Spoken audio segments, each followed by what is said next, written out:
여러분 혹시 몸에 아무런 이상이 없는데도 그저 불안하다는 이유만으로 이 병원 저 병원을 다니며 검진을 쇼핑하듯이 받고 계시진 않나요?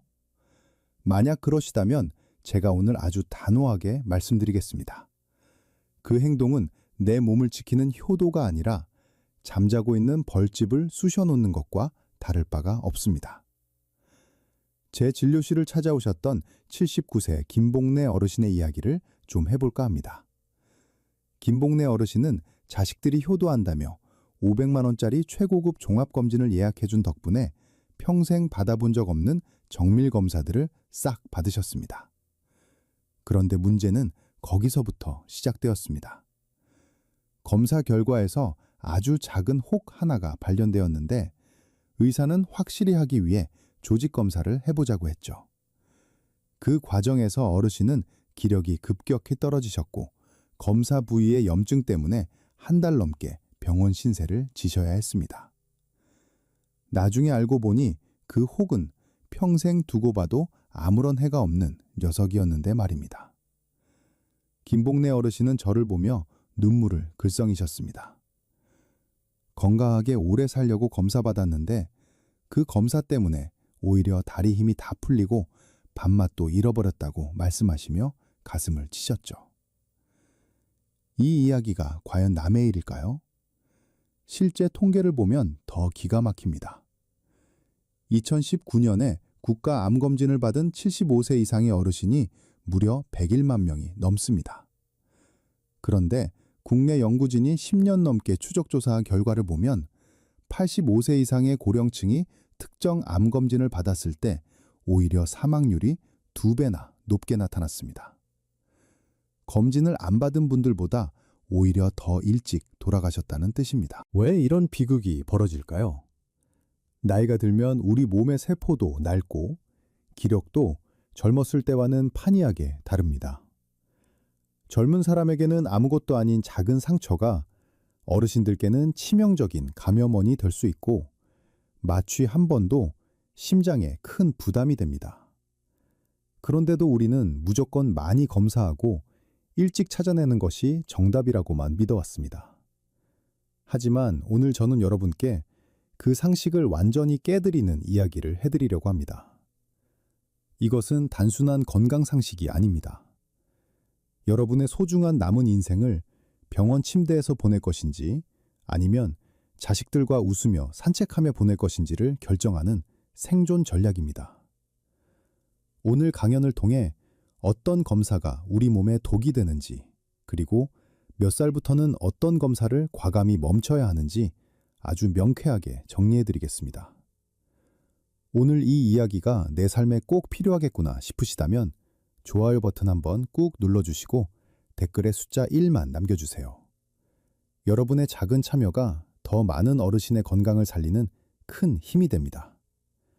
자, 그럼 이제 본격적인 이야기를 시작해볼까요? 자, 이제부터는 도대체 어떤 검사들이 우리 어르신들의 몸을 소리 없이 망가뜨리고 있는지 그 실체를 낱낱이 파헤쳐보겠습니다. 그렇다면 과연 김봉래 어르신은 왜 그 좋은 비싼 검사를 받고도 몸져 누우셨던 걸까요? 85세 이상이시라면 위내시경과 대장내시경 검사를 이제는 과감하게 멈추셔야 합니다. 김봉래 어르신이 바로 이 내시경 때문에 한 달 넘게 병원 신세를 지셨던 겁니다. 우리 몸은 나이가 들수록 기계 부품처럼 낡고 약해지기 마련입니다. 젊은 사람에게는 가벼운 내시경이 85세 넘은 어르신께는 마치 커다란 수술을 받는 것과 같은 엄청난 부담을 줍니다. 실제로 우리나라에서 10년 동안 진행된 국가 암검진 데이터를 정밀하게 분석해보니 아주 충격적인 사실이 드러났습니다. 85세 이상 어르신들이 위암 검진을 받았을 때 오히려 받지 않은 분들보다 사망 위험이 2배 이상 높게 나타난 것입니다. 검진을 받았는데 왜 더 일찍 돌아가실까요? 그 이유는 간단합니다. 내시경을 하기 위해 마취를 하는 과정에서 심장과 혈압이 요동을 치기 때문입니다. 또한 검사 도중에 아주 미세한 상처가 나더라도 어르신들은 회복 속도가 워낙 더디고 면역력이 약해서 이것이 치명적인 염증이나 합병증으로 번질 위험이 큽니다. 대장내시경도 마찬가지입니다. 80세가 넘어가면 검사로 암을 미리 찾아내서 얻는 이득보다 검사 자체로 입는 내 몸의 손해가 훨씬 더 큽니다. 김복래 어르신도 제 설명을 들으시더니 내가 그때 괜히 고생한 게 아니었네 하시며 무릎을 치셨습니다. 이제는 암을 찾아내려고 기운을 빼기보다 지금 있는 건강을 잘 유지하는 것이 훨씬 현명한 선택입니다. 목에 아무런 이상이 느껴지지 않는다면 갑상선 초음파 검사는 절대로 받지 마십시오. 우리나라에서 가장 많이 발견되는 암 1위가 무엇인지 아십니까? 바로 갑상선암입니다. 그런데 이게 정말 우리나라 사람들에게 병이 많아서 그럴까요? 아닙니다. 아무 문제 없이 평생을 함께 살 수 있는 아주 작은 혹들을 너무 샅샅이 찾아냈기 때문입니다. 갑상선암은 별명이 거북이암입니다. 거북이처럼 워낙 천천히 자라서 10년이 지나도 크기가 거의 변하지 않는 경우가 허다합니다. 그런데 건강검진 항목에 포함되어 있다고 덜컥 초음파를 찍었다가 암을 발견하면 그때부터는 지옥이 시작됩니다. 암이라는 단어만 들어도 잠을 못 주무시고 결국 수술대에 오르게 됩니다. 하지만 갑상선을 떼어내면 어떻게 될까요? 평생 호르몬제를 챙겨 드셔야 하고 목소리가 변하거나 칼슘 조절이 안 되는 부작용을 평생 안고 가야 합니다.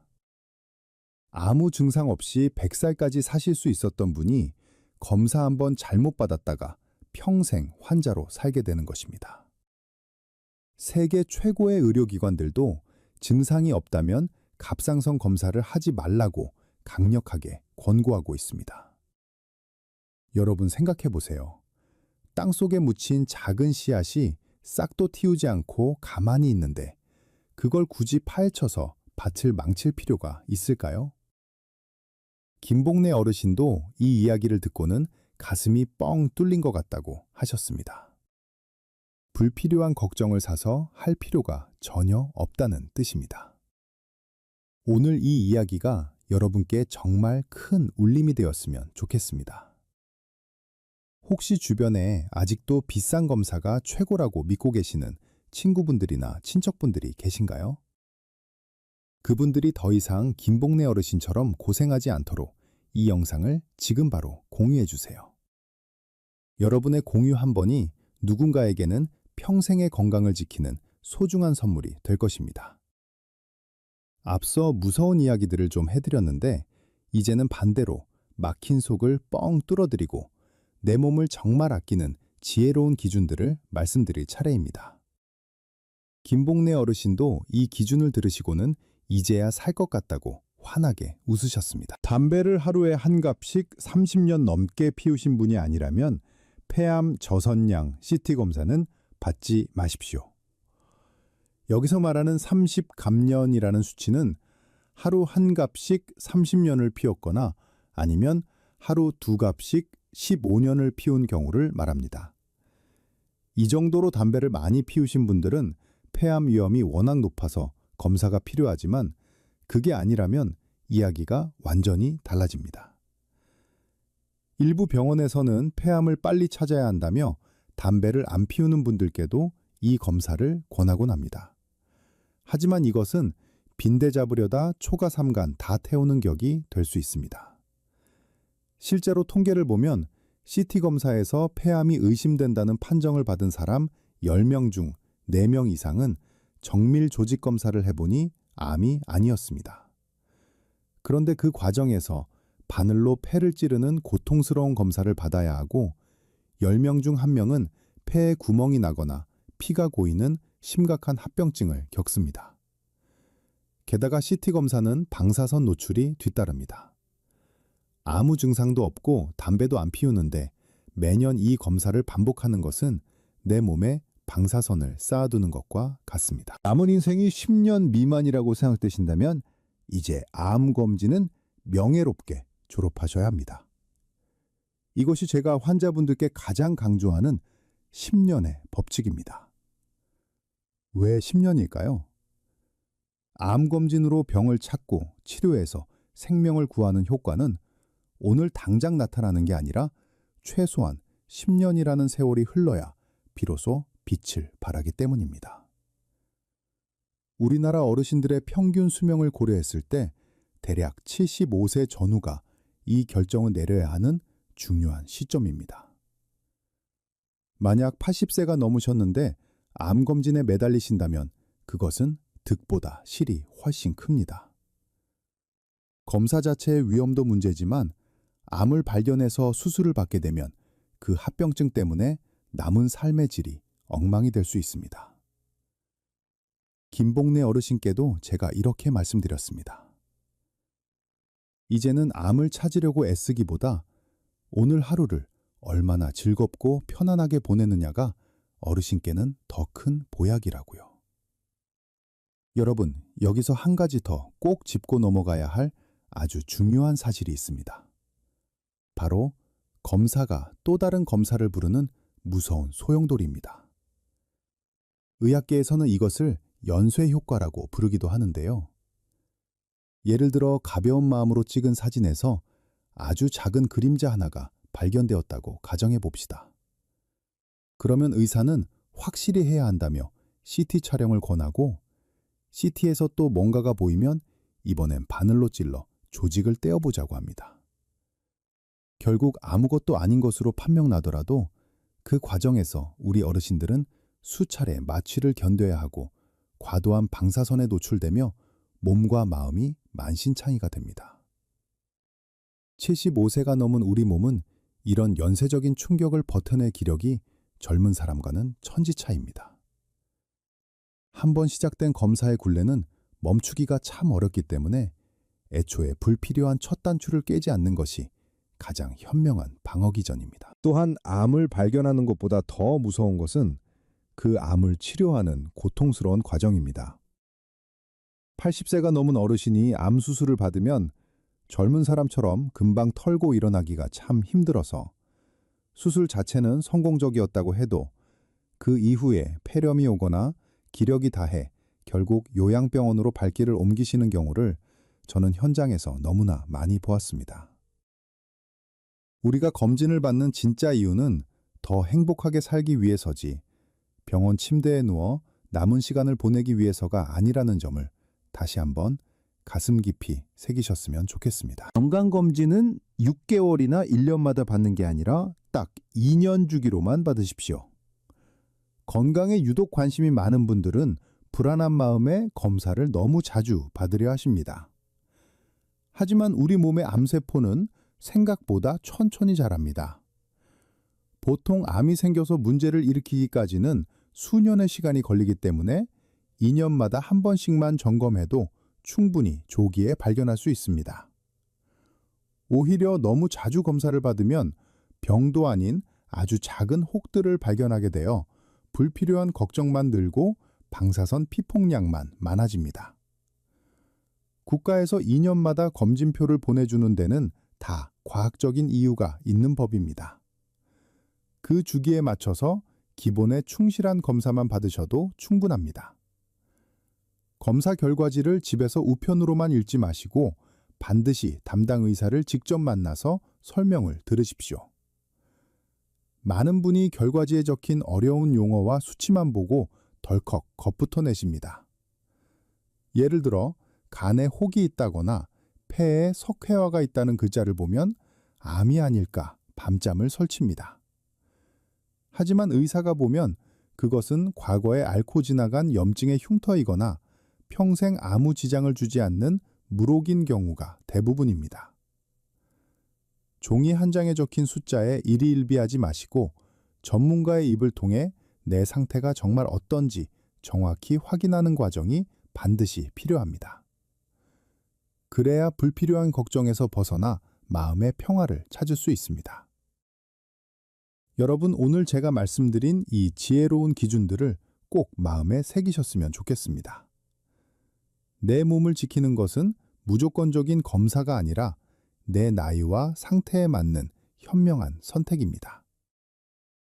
오늘 영상이 여러분의 건강한 노후에 큰 등불이 되었다면 구독 버튼과 알림 설정 버튼을 꼭 눌러주세요.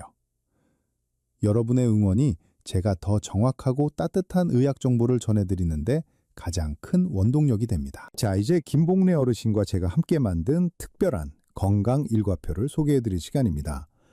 어르신은 비싼 검진을 포기하는 대신 이 일과표를 실천하시면서 오히려 예전보다 훨씬 활기찬 하루를 보내고 계십니다.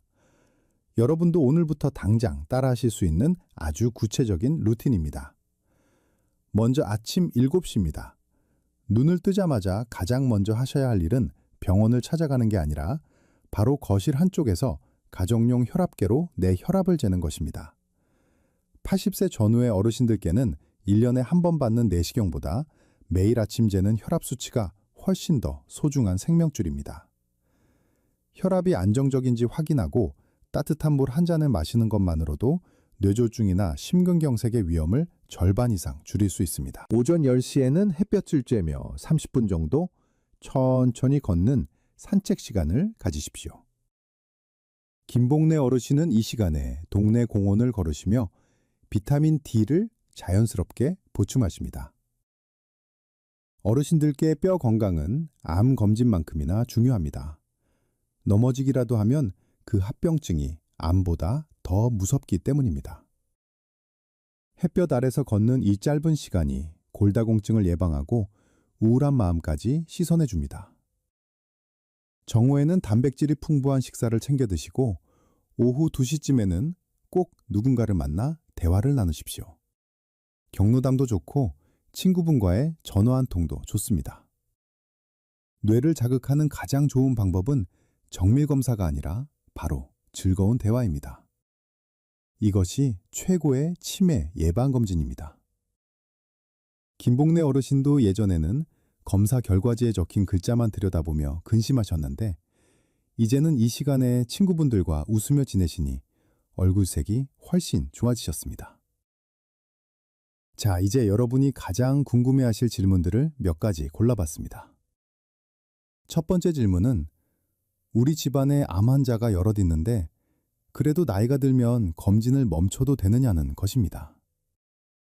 가족력이 있다면 남들보다 암 위험이 높은 것은 사실입니다. 하지만 이 경우에도 원칙은 같습니다. 80세가 넘으셨다면 가족력이 있더라도 암 수술이나 항암 치료를 견뎌낼 체력이 뒷받침되지 않는 경우가 많습니다. 암을 발견하더라도 치료 과정에서 겪는 고통이 암 자체보다 더 클 수 있기 때문에 역시나 주치의와 상담하여 검사 실익을 꼼꼼히 따져보아야 합니다. 두 번째는 국가에서 보내주는 공짜 검진표가 날아오면 그냥 버려도 되느냐는 질문입니다. 검진표를 무조건 버리지는 마십시오. 다만 항목을 골라내는 지혜가 필요합니다. 80세가 넘으셨다면 내시경이나 CT 촬영 같은 몸에 무리가 가는 검사는 건너뛰더라도 혈압과 혈당, 그리고 콜레스테롤 같은 기본적인 혈액 검사는 꼭 받으시는 게 좋습니다. 이런 기초적인 수치들은 약물로 조절이 가능하고 당장의 건강 상태를 가장 잘 보여주기 때문입니다. 즉, 내 몸에 칼을 대거나 기계를 넣는 검사는 피하되 바늘 한번 찔러서 알 수 있는 기본적인 검사는 계속 챙기시는 것이 현명합니다. 세 번째로 정말 많은 분이 진료실에서 물어보시는 것이 있습니다. 바로 피 한 방울로 암을 싹 다 찾아낸다는 암 표지자 검사입니다. 검사 결과지에 CEA 또는 CA19-9 같은 어려운 영어로 된 수치들이 조금이라도 높게 나오면 덜컥 암에 걸린 줄 알고 사시나무 떨듯 떠는 분들이 계십니다. 하지만 제가 오늘 분명히 말씀드리건대 이 수치는 암이 전혀 없어도 내 몸에 작은 염증이 있거나 단순히 나이가 들어서 올라가는 경우가 태반입니다. 특히 어르신들은 가벼운 기관지염이나 위염만 살짝 있어도 이 수치가 춤을 춥니다. 그러니 이 수치 하나에 내 목숨이 왔다 갔다 한다고 생각하며 절대 겁먹지 마십시오. 이것은 암을 진단하는 만능 도구가 아니라 이미 암 치료를 받는 분들의 경과를 살피는 참고 용도일 뿐입니다. 건강한 어르신이 이 수치 때문에 불안해하며 매달 피를 뽑고 CT를 찍으러 다니는 것은 그야말로 주객이 전도된 일입니다. 김복래 어르신은 이 루틴을 시작하신 지 벌써 3달이 되셨습니다. 어르신은 제게 말씀하시기를 병원에 가서 기계 앞에 누울 때는 항상 도살장에 끌려가는 기분이었는데 이제는 내 혈압 내가 챙기고 친구들과 웃으며 지내니 내가 내 건강의 주인이 된 것 같아 정말 행복하다고 하십니다. 여러분도 이제는 건강의 주권을 되찾으셔야 합니다. 병원이 시키는 대로 무조건 끌려가는 게 아니라 내 나이와 내 몸에 맞는 실질적인 관리를 시작하십시오. 오늘 이 루틴을 당장 내일부터 실천해 보겠다 마음먹으셨다면 댓글에 실천이라는 2글자를 꼭 남겨주세요. 그리고 댓글창에서 다른 분들과 함께 서로 응원하고 격려하는 따뜻한 말 한마디도 나눠보시기 바랍니다. 혼자 하면 어렵지만 우리 함께하면 충분히 해낼 수 있습니다. 여러분의 실천이 여러분의 노년을 빛나게 할 것입니다. 오늘 저와 함께 긴 여정을 달려오신 여러분 정말 고생 많으셨습니다. 이제 마지막으로 오늘 강연의 핵심 내용을 딱 3줄로 요약해드리겠습니다. 첫째, 85살이 넘으셨다면 내시경 검사는 이제 용기 있게 멈추십시오. 둘째, 특별한 증상이 없다면 갑상선 초음파나 폐 CT 검사는 받지 않는 것이 오히려 몸을 아끼는 길입니다. 셋째, 검진표의 숫자보다 오늘 내 몸의 활력과 마음의 평안을 더 중요하게 여기십시오. 이 3가지만 기억하신다면 여러분은 이미 세상에서 가장 현명한 건강 박사이십니다. 아까 말씀드렸던 김복래 어르신의 근황을 마지막으로 전해드릴까 합니다. 어르신은 이제 더 이상 매달 병원 대기실에 앉아 초조하게 순서를 기다리지 않으십니다. 대신 그 시간에 동네 친구분들과 함께 근처 산책로를 걸으며 계절의 변화를 만끽하고 계시죠. 예전에는 검진 결과지에 적힌 작은 수치 하나에도 가슴이 철렁 내려앉았지만 이제는 오늘 아침 잰 혈압이 정상이라는 사실 하나만으로도 충분히 감사하며 하루를 시작하십니다. 어르신은 제게 찾아오셔서 말씀하시기를 병원을 멀리하니 오히려 몸에 생기가 돌고 마음이 가벼워졌다고 하셨습니다. 무엇보다 자식들에게 더 이상 검사 문제로 짐이 되지 않는 것 같아 마음이 편하다고 환하게 웃으셨습니다. 여러분, 건강이라는 것은 우리가 행복하게 살기 위해 필요한 도구일 뿐입니다. 그런데 어느 순간부터 우리는 그 도구를 손질하는데 너무 많은 시간과 기운을 쏟고 있습니다. 정작 그 도구를 사용해서 누려야 할 소중한 인생의 시간들을 병원 복도에서 허비하고 있는 것은 아닌지 한 번쯤 깊이 생각해 보셨으면 좋겠습니다. 나이가 든다는 것은 자연스러운 과정입니다. 우리 몸에 생기는 작은 혹이나 주름처럼 세월의 흔적을 굳이 칼을 대고 기계를 넣어 파헤치기보다 그것들과 함께 평화롭게 공존하는 지혜가 필요합니다. 물론 제가 오늘 검진을 아예 받지 말라고 말씀드린 것은 아닙니다.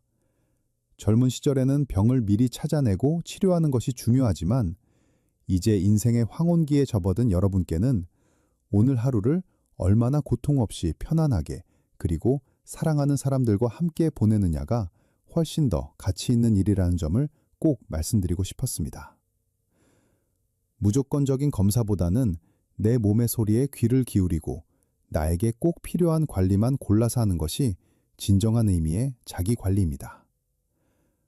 오늘 이 영상을 통해 여러분의 마음속에 있던 막연한 불안감이 조금이나마 해소되었기를 진심으로 바랍니다. 여러분은 지금 그 자체로도 충분히 훌륭하게 건강을 잘 지켜오셨습니다. 이제는 검진표라는 성적표에 얽매이지 마시고 오늘 하루 나에게 주어진 시간을 선물처럼 즐기셨으면 좋겠습니다. 여러분이 활짝 웃으며 걷는 그 걸음걸음이 세상에서 가장 좋은 보약입니다. 오늘 강연이 여러분의 남은 인생에 따뜻한 위로와 명쾌한 해답이 되었기를 바랍니다. 저는 앞으로도 여러분이 병원 문턱을 낮추고 집에서 더 건강하게 지내실 수 있도록 돕는 든든한 주치의가 되겠습니다. 긴 시간 경청해 주셔서 진심으로 감사합니다. 여러분 항상 평안하시고 매일매일 건강하십시오. 감사합니다.